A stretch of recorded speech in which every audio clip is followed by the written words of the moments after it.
Call to order the City Council meeting for City of East Grand Forks for October 17th, 2023. The City Clerk, please call roll. Mayor Steve Gander. Here. Council President Mark Olstead. Here. Council Vice President Tim Riopel. Here. Council Members Clarence Vetter. Here. Ben Pukshavinsky. Here. Dale Helms. Brian Larson. Here. Karen Peterson. Here. Does term quorum please stand for the Pledge of Allegiance? Pledge allegiance to the flag of the United States of America and to the republic for which it stands, one nation, under God, indivisible, with liberty and justice for all.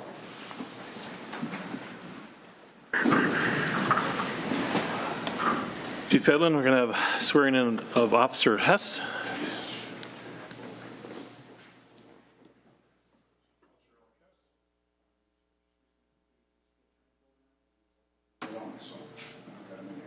Swearing. Next week at the work session, we'll have Officer Vanessa Richter, who just finished about a week.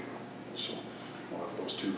Those two are already working on shift and doing a great job. So we do 2 oaths. The first one is the oath of office, and then we also do the oath of honor.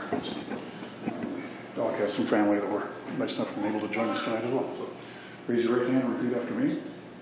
I, Alec Hesse.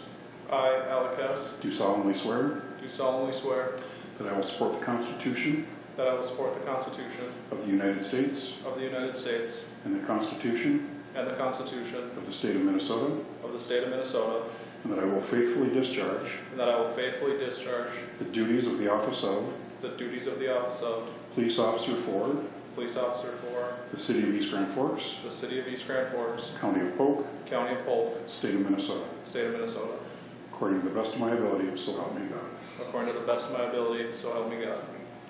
Now we'll do the oath of honor.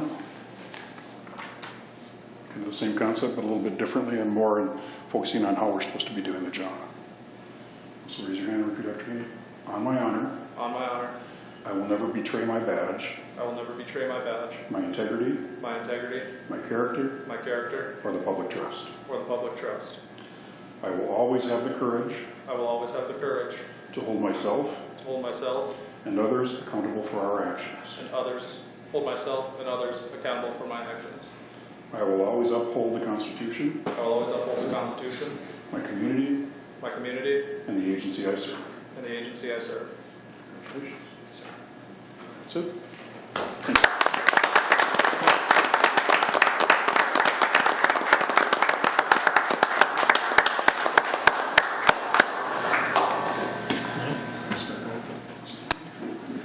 Okay, we'll move on to open forum, the opportunity for members of the public to address City Council on items not on the current agenda. Items requiring council action may be deferred to staff, boards, and commissions for research and future council agendas if appropriate.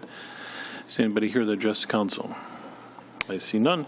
Move on to approval of minutes for October 3rd council meeting, minute summary of October 3rd closed meeting, and minutes of October 10th work session. Moved by Riopel. Second. Second by Larson. Any questions or discussion? Roll call, please. Olstead. Yes. Larson. Yes. Peterson. Yes. Vetter. Yes. Pukshavinsky. Yes. Riopel. Yes. Motion is carried. Scheduled bid lettings, there is none. Scheduled public hearings, there is none. Move on to the consent agenda. Items under the consent agenda will be adopted with one motion. However, council members may request individual items to be pulled from the consent agenda for discussion and action if they choose. Anyone want 4 or 5 pulled at this time? If not, entertain a motion to move. Moved by Riopel. Second. Second by Vetter. Questions or discussion? Roll call, please. Olstead. Yes. Larson. Yes. Peterson. Yes. Vetter. Yes. Pukshavinsky. Yes. Riopel. Yes. Motion is carried. Acknowledge the receipt of reports of officer boards and commissions. Number 6, regular meeting minutes of Water, Light, Power, and Building Commission for September 20th, 2023. Communication, there is none. We'll move on to old business. Consider adopting ordinance number 40, 4th series to enact Chapter 119 of the City Code titled Business Regulations concerning licensing and regulation of commercial pedal car and amend City Code sections relating to alcohol consumption and multi-passenger bicycles and adopting by reference code City Code Chapter 1, Section 10.99, which among other things contain penalty provisions. Second reading. Is there a motion? Moved by Vetter. Second. Second by Larson. Any questions or discussion? Roll call, please. Olstead. Yes. Larson. Yes. Peterson? Yes. Vetter? Yes. Pakshavinsky? Yes. Riepel? Yes. Motion is carried. New business number 8, consider adopting resolution 23-65, setting the fees for licensing for pedal pop businesses, drivers, and vehicles. Move. Moved by Better, Second. second by Riepel. Questions or discussion? Roll call, please. Olsted? Yes. Larson? Yes. Peterson? Yes. Vetter? Yes. Pakshavinsky? Yes. Riepel? Yes. Motion is carried. Number 9, consider approving the ordinance summary of the ordinance 44 series to be used for publication in place of the full ordinance. Move. Moved by Vetter, Second. second by Riepel. Questions or discussion? Roll call, please. Olsted? Yes. Larson? Yes. Peterson? Yes. Vetter? Yes. Pakshavinsky? Yes. Riepel? Yes. Motion is carried. Number 10, consider approving the proposal and contract agreement Roof Spec Inc. doing business as RSI Building Envelope to prepare plans and specifications, assist through the bidding process, and perform construction administration and quality assurance of the City Hall roof project. Move. Moved by Riepel, Second. second by Larson. Questions and discussion? Mr. Hutton. Thank you, Mr. President. Just one thing to note on that. Mr. Gallstead reviewed the contracts that are included in this packet just yesterday and did suggest a couple of changes. So with your approval tonight, we will negotiate the changes recommended. They're largely based around limiting liability for this contractor. The current contract limits it to the total cost of their contract for design, and we'd like to remove that. So with your approval tonight, we'll negotiate those changes and then sign once negotiated. Anybody else have any questions? Roll call, please. Olsted? Yes. Larson? Yes. Peterson? Yes. Vetter? Yes. Pakshavinsky? Yes. Riepel? Yes. Motion is carried. Number 11, consider authorizing the mayor to propose limited reconstruction of 5th and Avenue Northwest and 20th Street Northwest of the property owners affected by the project and begin the special assessment process, at which time a petition is received by at least 35% of these property owners affected by the project. I'll make the motion. Second. Second by Riepel. Mayor Gander. Thanks, Mr. President. Looking for some guidance from the council as to your preference on 5th and 20th. I think it's okay for all of us, and even for the record one more time, to consider how we got to where we are. 1987 was the last time that these two areas have had any sort of project done to them that was specially assessed to the adjacent properties. And the reason was that the degree of disrepair, of failure of the street was so great that a standard mill and overlay, a standard seal coat was no longer adequate. And there was some feeling that the road had come to the end of its usable lifespan even back then.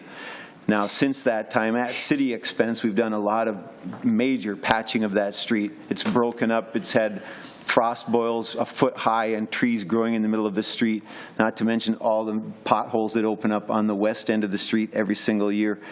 Jason he did it for us a couple of different times through the years, Mr. Stordahl, Public Works, to show kind of the cost that we've incurred as a city over the last, say, 3 decades on that street, and it's pretty high. Not to mention that no one is proud of the condition of that street for the last 25 or 30 years. It's looking quite poorly, and so that's that.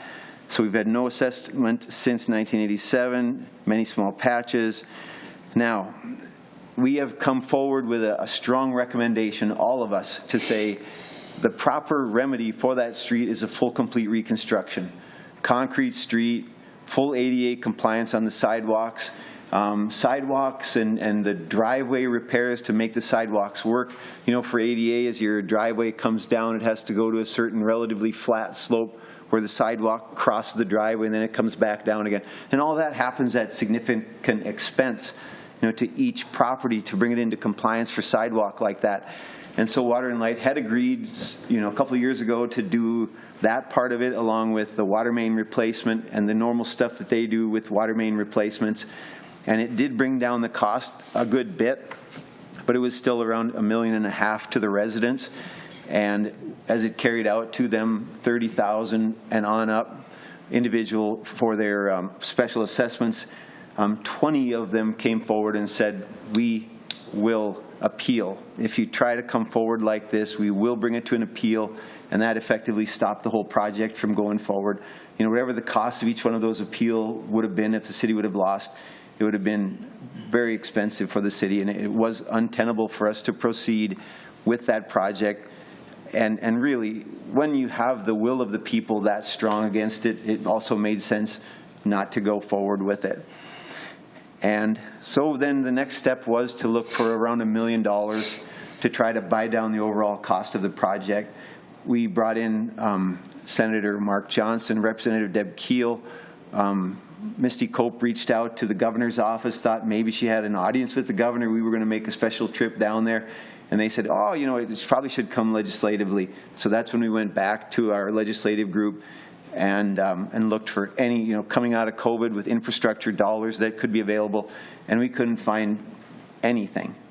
And then even the last wave that came through, we didn't hit the criteria for this street repair project coming through. So not finding $1 million to buy down the overall cost, not having any real interest. You know, another way to come at this, which sure enough we could talk about it, to revisit our street replacement policy to carry more of that cost as a citywide cost. My sense is now is not the time to do that. You know, to come up with $1 million, even on a bond that the city would service, you'd have to raise taxes on our people so much that it would just, now is not the time to do it in the middle of inflationary times and so on. But we hit it hard. We took a hard look, even while I've been here, to redo our street replacement policy to carry more of that expense to the people citywide, so that if you're inside the project area, the cost to you could be less. And there was no appetite for that. So by process of elimination, you kind of bring it down. Well, there's one more option that we haven't really covered, and that is leave it alone.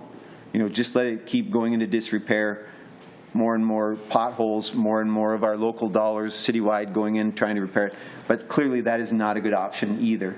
So I would argue strongly the do nothing option is a non-starter, right? So we have to do something. And if someone has another idea for a full, complete reconstruction that the neighbors in the area could make fit into their budget, I'm all ears, but I don't believe we're going to find it. We've worked really, really hard for all these years. And so I feel by process of elimination, we come down to a partial reconstruction. And as we consider what to do about that, I do appreciate the work that everybody's put into this. You'll see some detail if you look on agenda page, what you guys can find it. I have it in front of me in print, so I don't have the exact, oh yeah, I probably do, 58 and on after that. So you know this bit of detail that you're looking at. Steve Emery of Widseth put it together at no additional engineering cost. Thanks, Reed Hutton, City Administrator, for donating your time late last week and putting this together so that we can at least have the conversation, all of us together. And every one of you, of course, I have tremendous respect for your viewpoint. So partial reconstruction. If you consider, you kind of follow line by line, we'd like to consider partial reconstruction of the street. The project scope of this nature would include, first item, replacement of failed curb and gutter. And we walked the whole perimeter. On a rainy day, we walked the whole thing. We started on the west end and to the south, and we walked it all the way around through 20th to 5th and back onto 20th and back around. And looked at, luckily with that rain having happened, you could see the greatest areas of settlement and total failure of the curb. And we counted it out as a total linear feet of 674 linear feet against a total 4,724 feet of curb, which is roughly 7%, right? So of the total failed curb, clearly settled, clearly broken up, roughly 7% of the curb fails. Next item, replacement of failed storm sewer catch basins. You know what happens there, and we could get a tutorial on that, but water gets in around it. It makes the street, you know, it basically carries the sub base down into the storm sewer, and then the street settles, and then it's spongy, and it just keeps failing because you basically lost your base in and around your storm sewer catch basin, and the street is just settling down all around that. Next item, replacement and repair of sanitary manhole covers within the street. Of course, the grade will be slightly different, and you want those right up where they should be. Replacement of driveway aprons that are tied to sections of failed curb and gutter. Sidewalk replacements or removal that are tied to sections of failed curb and gutter.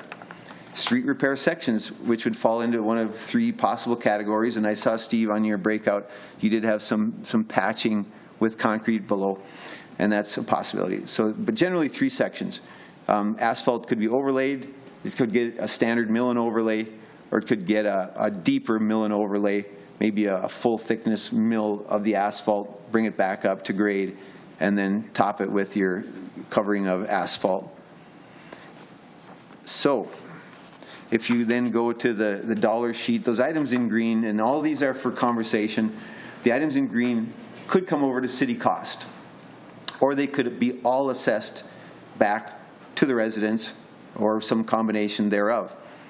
I think it's kind of easy to say the storm sewer down toward the bottom, storm sewer manhole, storm sewer catch basin, casting assemblies, those traditionally have been a city cost as part of our storm sewer maintenance fund.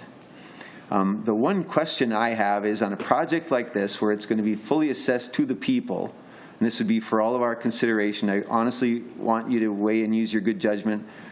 When we take out failed curb in a project like this, we take out the failed curb, and you're going to have to put in sidewalk adjacent to it if there was a sidewalk, replace the turf, and then on the street side, that piece of pavement adjacent to failed curb is going to have to be replaced.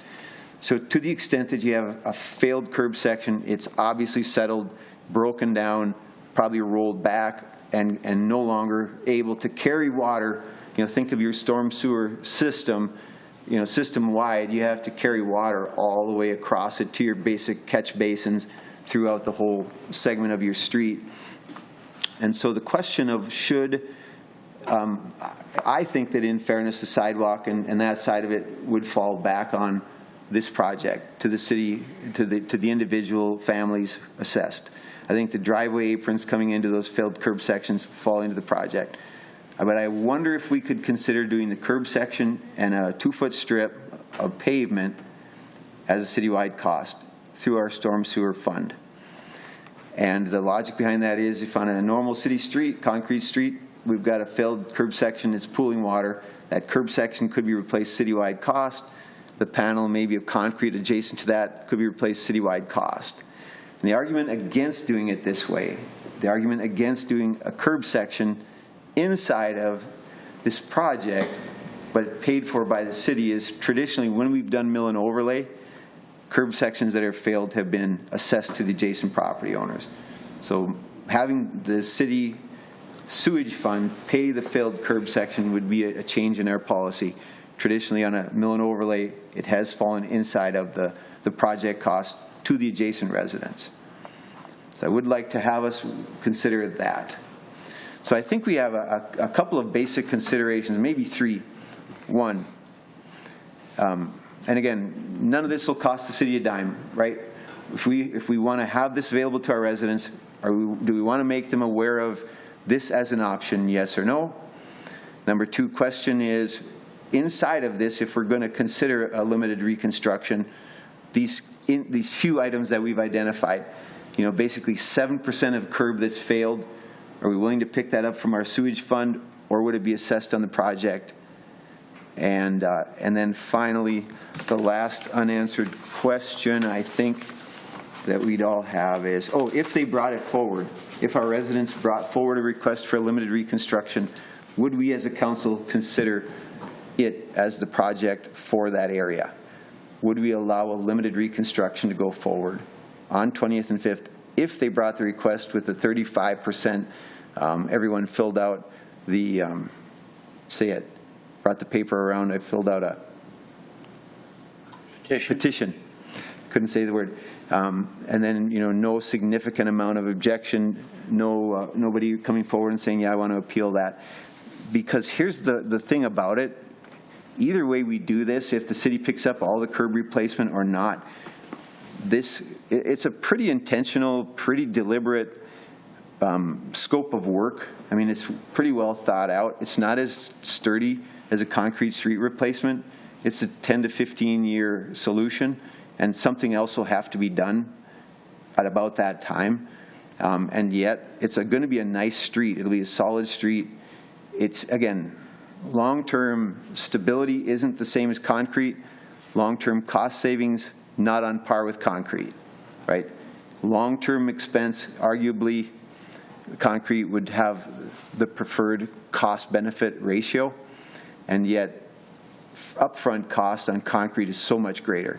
That's the hurdle that those neighbors couldn't clear. So that was the third question then, is if the folks came forward and said, you know, we'd like to take it to the next step on a limited reconstruction along these lines, would we be willing to go ahead then to the next stage of plans and specifications toward this end as a council? Would we favor that? So those are the questions I have, and I would love to hear from all of you. Cost in or out on curb section? Are we willing to share this with them as an option? Would we consider doing it if they brought it forward? Anybody have any comments?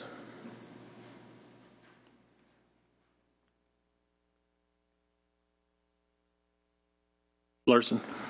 Yeah, thank you, President Olsted. I guess I'm confused that this is being, on what we're discussing here, the mayor's proposal to present this to the owners, who will then in turn submit a petition to the city. If the property owners were here petitioning for this, that would show me that they have interest in this project, then I would be more than willing to sit through all the options. But this proposal, what you've laid out, there's no property owners here. It feels like you're trying to drag them into this project, Mayor, and I'm just not comfortable with that process. So I would be very happy to hear from the property owners who'll be footing the bill, and then we could go through the individual lines. Happy to have that discussion. But without them here today voicing their opinion on this project and what they want to pay for, I just don't understand what we're discussing. If I could respond to that, Mr. President. With the thought of the property owners saying, we'd like to proceed with some kind of a limited reconstruction.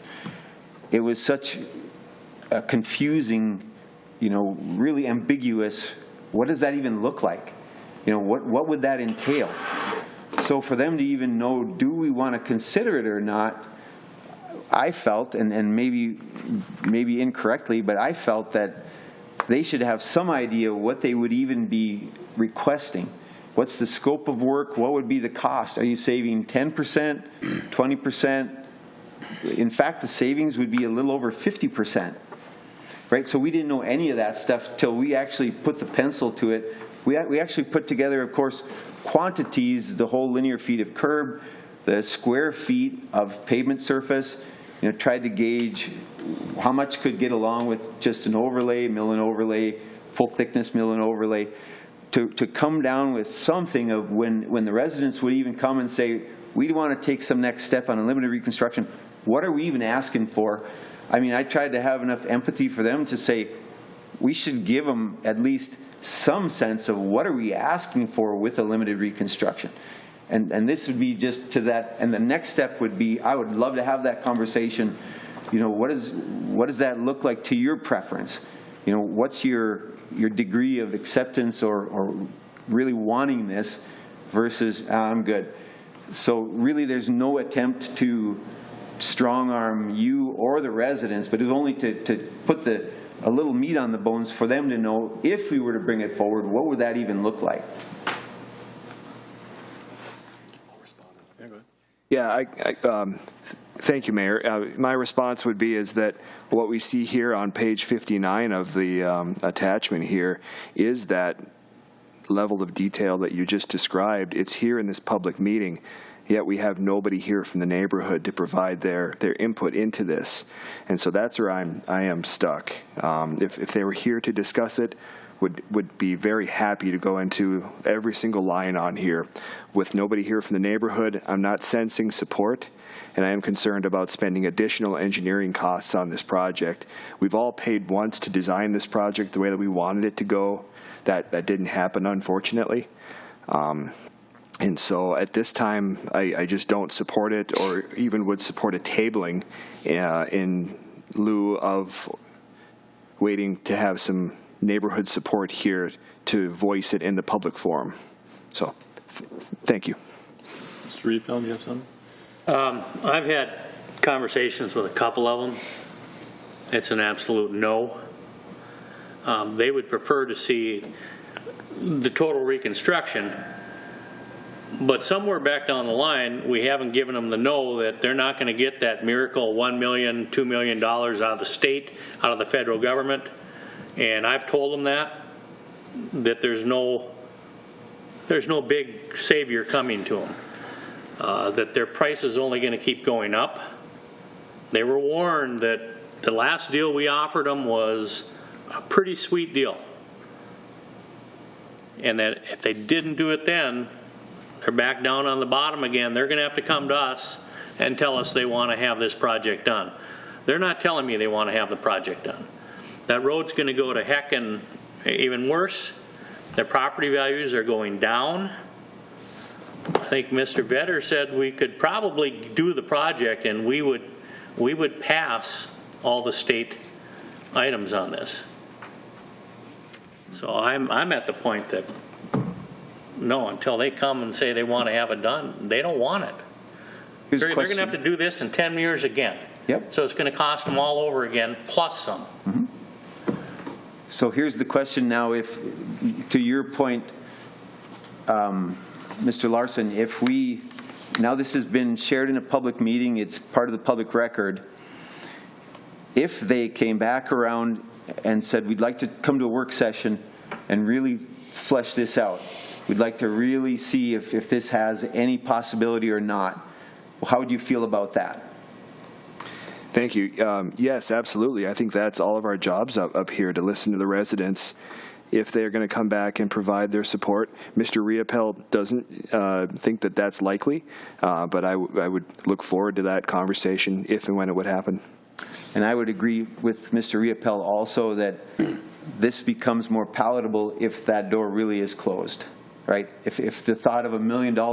We know there's no savior Correct. coming on $1 million. Yeah. There's nothing coming. So when that becomes more clearly known, then, what else? The do nothing option is a poor option. So what else have we?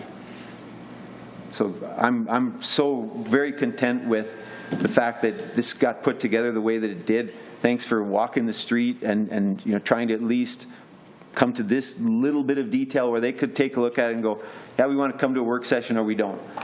To me, we've done exactly what I had hoped to do. Is what is that even? I didn't know what it looked like, right? How many failed, when we came up with 675 feet of failed curb, I didn't even know, well, how many feet are there total? Is that half the feet? Is that a fourth of the feet? 7%. So what that says is there is some infrastructure there that's still in decent shape. And again, we want to say it 1,000 times for the record. You can replace curb sections that look bad, and on the next rain, you just move the puddles elsewhere, right? So a properly engineered outcome would be to really start and do the whole thing. But I think if that is not workable, not tenable, then all of a sudden this becomes possible. If, again, to their preference. If they want that, then it's the next best thing. My thoughts on this is that I think this needs to go back to them. I think they need to come to us to start the process if they want to do something. I don't know if there is an appetite for this. We've heard from some of them already that there is no appetite for the limited. But, as you stated, maybe they didn't know what it all entailed. But I think this needs to go back to them and say, okay, we're going to come to you, city, this is what we want. But they have to go make sure that if we're going to look at it, I want to make sure that, okay, everybody who's signing off on this, and we go through this whole process, then they can do it and not have an issue. But if we're going to start doing this, we're not going to do this process again. How many times we've done this? Yep. And I think it's I don't want to waste any more engineering costs until we know that, we're moving forward. So I fully agree. So with that, unless anybody else has anything. I just have one question. Karen, go ahead. So for future processes, right, what is the protocol for this? in regards to, is it something that the citizens bring forward? Do we bring it forward to the citizens? And is this a concept that we're going to look at in the future where we put together all of these costs for all of the neighborhoods so they know what they're going to be assessed at? To the first part, how does this usually happen? When we think about street reconstruction, it can happen one of two ways. Either we as a council can call for it, we can mandate it, we can move forward with it, we can do it. And then you go through an appeals process. And by the appeals process, if they bring the appeal, we have to show that we've added value to their property equal to the amount of the new special assessment. That's called the special benefits test. And if we have not added value to their property equal to the amount of their new assessment, then we have to pay the difference between the increase in value and the actual cost of the assessment that they received. And the other way that it can happen is they bring it through the process with 35% of signatures, and they bring it to us, and then we can go ahead with it. And you can still have the same problem with appeals. That leaves a full 65% of people to say, I didn't want it. Right? And they can appeal it, and you can still run into a big expense. And so that's why we put in place a series of steps where we receive the final bids from the contractors. We have a 30-day period before we make the final action of yes or no to accept the bid, and then we go forward, because by then the appeals process is over. Now to your, and when we have a mill and overlay schedule, we go roughly every 7 to 10 years with a mill and overlay, and 7 to 10 years with a seal coat on these asphalt streets as basic maintenance. Now we dropped off this one in the year 1987, so for roughly 36 years it's had nothing done to it, and the reason was it was in such poor shape that a standard mill and overlay or seal coat would do nothing for it. You'd be throwing good money after bad. So for it to have any work done to it now, it would need more than that. And so this idea of a limited reconstruction, you know, we did it on 5th. It was a concrete street. But our engineers with Jason Stordahl, and they did such a good job of identifying failed panels, reverse crown in the middle, failed curb sections. I mean, it was a concrete street, so they basically did, in a little different way, they saved as much of that infrastructure as they could in order to make it a good street again. And it's a little easier to do in a concrete street because you can do just this panel or that. On an asphalt street, it's a little harder to say, well, where do you stop? So there is some precedent for us trying to really retain infrastructure and glean the benefit from what's already there, not just like tear it all out and put in new every time we do a street.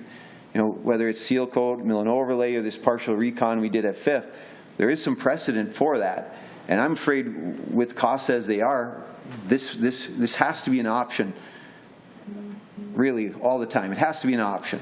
So we better become familiar with how do we reuse and carry forward some of this infrastructure as an option to the residents, even after maybe we've recommended a full replacement and they say no.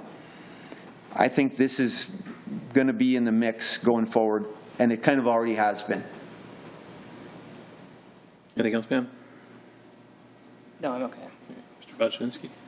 Thank you, Mr. President. I guess I have a question. So every time we get one of these frost boils, the city pays for it? And how many times have we done that? Jason, do you know what that dollar amount is? I don't offhand, but that's kind of what the mayor was I guess. that we produced from before. Yeah, so my question is why are we paying for that, and can we not assess that to the residents on that street? I mean, how many potholes are we going to fill on the dime of everybody else that lives in this town? I don't think it's fair for the whole city to have to pay for their potholes. So I guess I'm with everybody else. I want to see the residents of that street come talk to us and say we want to replace this road. Yeah, that's where I'm at. Anybody else have anything? Mr. Emery. Again, just to remind the council, again, like the mayor said, a project like this, assessment project, can again be initiated two ways. I think it takes either like a supermajority of the council or the residents to sign a petition, again, that 35%. with either of those two items, then the council would authorize us to complete a report of feasibility for, in this case, let's say limited reconstruction. Again, I think as part of that report of feasibility, that's maybe where we would need some of those questions answered as far as, are you going to assess curb and gutter replacement or not? You know, so I think that's when the council would have to decide some of those questions. And then again, we'd complete the report of feasibility, file that with the council, then we would hold an improvement hearing with all the residents, get their feedback. If the feedback is positive, then at that time, then you would move ahead with preparation of plans and specs, get bids. Then you could hold the public, or you could hold the final assessment hearing before you ever awarded, you know, the contract. But again, I think we got to make sure that we follow, so we're not duplicating efforts. I think we need to just make sure that we're following state statute all the way through here. So just kind of want to remind you that if they do come forward with the petition, the next step then would be a report of feasibility again. So. President, one more thing. Something we haven't touched on, but when Reed and Steve and I met earlier, that we would want everyone on the council also to have tucked away in the back of your mind is we have an ADA transition plan, and there is some magnitude of project over which, you know, there's some threshold when you cross it, you should really put that whole subdivision up to your current ADA transition plan with the curb ramps and sidewalks that are ADA approved and all the rest. And reading through our own guidelines for this, it came out that there will be projects where maybe the scope of work would have called for it to happen, but it's not even possible, right? There's some extenuating circumstance that makes it impossible to bring sidewalks all the way through this subdivision with curb ramps and the whole thing. And so we then as a council would have to decide, are the conditions met for the extenuating circumstance where we would not have to come back and place sidewalks? You'd take them probably toward the back of your roadway easement, so many feet off the street, all the way through the whole subdivision with the curb ramps at the intersections and crossings. And so we would have to decide as a council, does this project meet those extenuating circumstances which would not require it to happen, in which case it would be in a future development plan that someday when a deeper dive is done, a full street replacement, or maybe you found funding, you know, Safe Routes to School or some other funding source that you could do it, then at that time sidewalks could be brought in up to the current spec. But Reed and Steve and I, we really wanted you guys to be aware of that too, is there's a bit of a gray area right there as to where is that line of when sidewalks would be required. Anybody else have anything? I'm going to amend my motion to table it, if Mr. Riepel's okay with that, if he wants to second that. Second that. So I'd like to table it, and I think we just need to hear from them. So, anybody else have anything? That not, I'll do a roll call, please. Olsted? Yes. Larson? Yes. Peterson? Yes. Better? Yes. Pakshavinsky? Yes. Riepel? Yes. Motion is carried.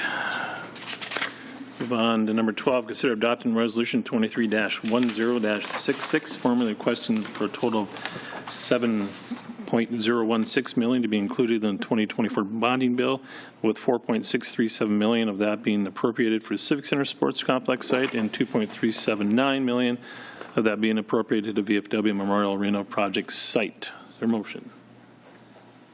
Move. Is there a second? Second. Second by Riepel. Any discussion? Roll call, please. Olsted? Yes. Larson? Yes. Peterson? Yes. Better? Yes. Pakshavinsky? Yes. Riepel? Yes. Motion is carried. Claims. Consider authorizing the city administrator, clerk, treasurer to issue payment of reckoned bills and payroll. Moved by Riepel. Second. Second by Larson. Questions or discussion? Roll call, please. Olsted? Yes. Larson? Yes. Peterson? Yes. Better? Yes. Pakshavinsky? Yes. Riepel? Yes. Motion is carried. Mayor Gander. Just one thing, and again, thanks for the good work tonight on this item that we discussed. It was a deep dive, and I think it was worthwhile. Tonight, the honor flight returns to the airport. So it's veterans from especially Korea and Vietnam, and there'll be some other veterans if they could pick up maybe even still a few World War II veterans, and then even Gulf War, if they meet certain conditions, could qualify. They'll be returning tonight. If anyone can be out there and show our appreciation for them. As you've heard in one of our last meetings, the representatives were here. It's incredibly moving, and to hear the accounts of these veterans as they return, and really what it meant to them, and how it wasn't quite like that when they got back from Vietnam. They were told not to return in uniform for the ridicule that they would receive, and who knows what else might be thrown their way. And Korea wasn't probably any better. And so one by one, kind of in their ear, as they would share that with me, I would say, you know what, this is how it should have been. Go ahead, if you can replace that with this, because this is really what you deserve, you know, for the service that you've rendered to our country. So that's tonight, and if anyone wants to be out there, can be out there, it would be nice. There'll be hundreds of people out there. It's pretty neat atmosphere as they come off the plane, these old timers. So thanks. Time? Oh, the time is a little uncertain. I'm going to probably head over there soon right after this. It's all about when their flight, if it got delayed or anything, around 7, but maybe get there a little ahead of 7 just in case. Better. I don't have anything, thank you. Mr. Paczynski. Nothing, thanks. Mr. Riedel. Nothing, thank you. Ms. Peterson. Nothing. Mr. Larson. Nothing to add, thank you. Mr. Hunt. Just one reminder, next Thursday, October 26th, is the EDA strategy meeting that's scheduled to be held at the Fairfield Inn. The time on that is from noon to 5. If you are able, any of you are able to join us, please let myself or Mr. Gordy know that. And there has been some question on if you can't stay for the entire 5-hour time, do we still want you to join us? Please do, even if you only have 60 minutes over a lunch break.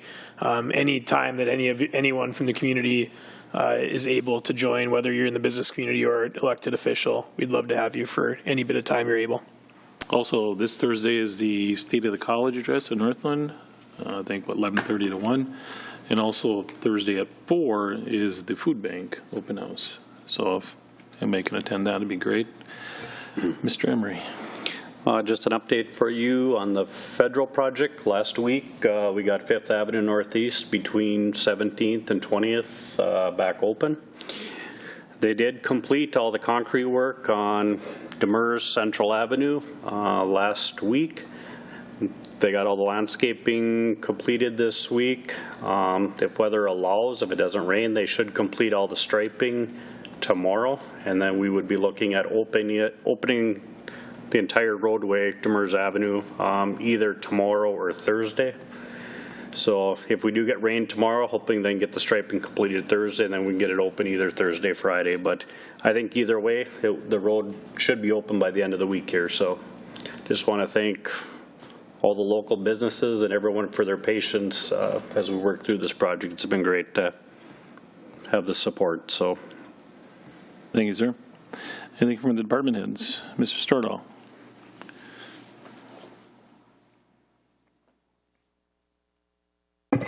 Thank you, Mr. President. I just wanted to put out there that 2nd Street Northeast by Public Works Department is going to be shut off tomorrow for a street project and street and sanitary sewer project, so it'll be closed for about a week.